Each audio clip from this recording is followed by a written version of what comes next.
Air. Seperti kita ketahui bahwa dalam kehidupan sehari-hari tentu kita sudah tidak asing lagi dengan air. Air adalah substansi kimia dengan rumus kimia O2. Tentu air sangat kita perlukan dalam kehidupan kita, misalnya untuk minum, mandi, cuci, dan kakus. Karakteristik dan konsep aliran air. Salah satu faktor yang sangat penting dan menentukan bahwa air yang layak konsumsi adalah dilihat dari kandungan total disk atau TDS atau kandungan unsur mineral dalam air. Sementara itu, menurut standar Organisasi Kesehatan Dunia atau World Health National WHO, bahwa air yang layak dikonsumsi memiliki tanda TDS ppm, sedangkan menurut Peraturan Menteri Kesehatan 492 Menkes per 6 2010, standar TDS maksimum yang diperlukan untuk air layak minum adalah 500 liter, sedangkan untuk air bersih maksimum sebesar 1000 mg. Menurut Peraturan Menteri Kesehatan No. 32 tahun 2017. Suhu air sangat dipengaruhi terhadap jumlah oksigen terlarut di dalam air. Jika suhu tinggi, maka air akan cepat jenuh dan oksigen dibandingkan dengan air yang rendah. Peningkatan suhu air dan mengakibatkan peningkatan viskualitas reaksi kimia, evaporasi dan volikasi, serta penurunan kelarutan gas dalam air seperti O2, CO2, dan sebagainya. Kondisi air tergantung pada jumlah ion-ion terlarut, per volumenya, dan mobilitas ion-ion tersebut. Satu-satunya adalah CM25 kodifikasi tambahan dengan jumlah yang sama dengan pertambahan salinitas. Kualifikasi air berdasarkan gaya hantar listrik, seperti gambar yang sudah tertera. Kualifikasi industri air laut berdasarkan kualifikasi listrik, seperti gambar yang sudah ditera. Bau dan rasa air, baik ideanya tidak berbau dan tidak berasa. Bau air dapat ditimbulkan oleh pembusukan zat organik seperti bakteri, serta kemungkinan akibat tidak langsung terutama oleh sistem sanitasi. Sedangkan para asin disebabkan adanya garam-garam tertentu yang terlarut dalam air. Sementara itu, rasa asam pada air akibat adanya asam organik maupun asam anorganik. Air juga dapat mengalami kekeruhan, dan kekeruhan ini dapat ditimbulkan oleh adanya bahan-bahan anorganik dan anorganik.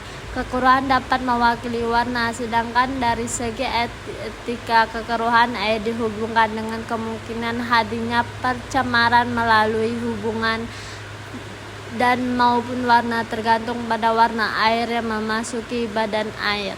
Konsep aliran air.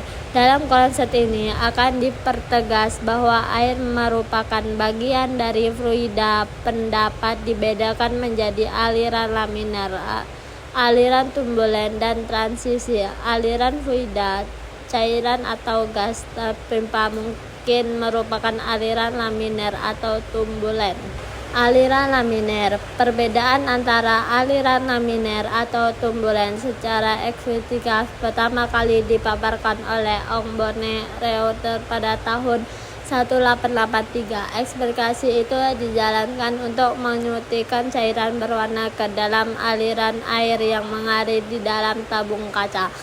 Jika fluida bergerak dengan kecepatan cukup rendah, cairan berwarna akan mengalir dalam sistem pembentukan garis lurus, tidak tercampur dengan aliran air seperti yang diperlihatkan pada gambar. Aliran turbulen. Pada kondisi seperti ini, fluida masih mengalir secara laminar. Pada prinsipnya, jika fluida mengalir cukup rendah seperti kondisi eksperimen ini, maka terdapat garis aliran. Bila kecepatan fluida ditingkatkan, maka akan dicapai suatu kecepatan kristis. Fluida mencapai kecepatan kristis dapat ditandai dengan terbentuknya gelombang cairan warna. Artinya garis laminar tidak lagi lurus, tetapi melalui gelombang dan kemudian garis aris menghilang.